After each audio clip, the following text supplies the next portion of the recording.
Behind these gates lived the city's most untouchable family. Until tonight.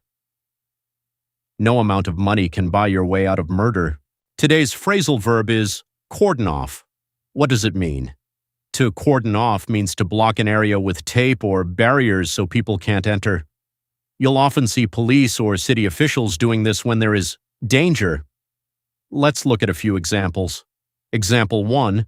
Police cordoned off the street after the accident. Example 2.